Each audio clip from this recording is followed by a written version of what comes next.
ডাকসু নির্বাচনকে ঘিরে সোমবার থেকে সরগরম ঢাকা বিশ্ববিদ্যালয় ক্যাম্পাস। এক প্রার্থীর প্রার্থিতা বাতিলের প্রেক্ষিতে করা রিটে হাইকোর্ট কর্তৃক ডাকসু নির্বাচন স্থগিতাদেশে ক্ষুব্ধ হয় শিক্ষার্থীরা। যদিও সেটি চেম্বার আদালতে স্থগিত হয়, তার রেশ কাটতে না কাটতেই রিটকারী শিক্ষার্থীকে সামাজিক মাধ্যমে গণধর্ষণের হুমকি দিয়ে পোস্ট দেওয়ায় ক্যাম্পাসে উত্তেজনার সৃষ্টি হয়।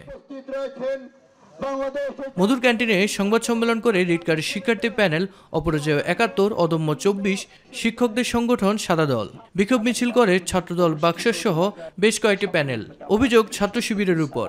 ঢাকা বিশ্ববিদ্যালয়ের একজন শিক্ষার্থী তার মেয়ে সহপাঠীকে গণধর্ষণের ঘোষণা দিচ্ছে প্রকাশ্যে।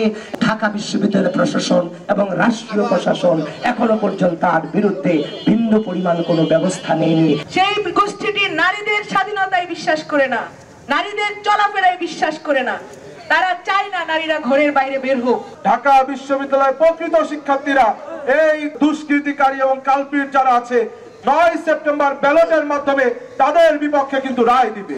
বিকেলে সংবাদ সম্মেলনে বাক্সের সমর্থিত প্রার্থী আব্দুল কাদের জানায়, একজন প্রার্থীর প্রার্থিতা বাতিলের মাধ্যমে ডাকসু বানচালের গভীর ষড়যন্ত্র চলছে এবং নারী হেনস্থাকারীর অবিলম্বে শাস্তির দাবি জানায় তারা। যারা এই কূটনৈতিক যে কূটচাল তারা চালতে, তাদের উদ্দেশ্য করে বলতে চায় যে এই যে ডাকসুর সিদ্ধান্ত সেটা অবশ্যই ঢাকা বিশ্ববিদ্যালয়ের মাটি থেকে আসবে।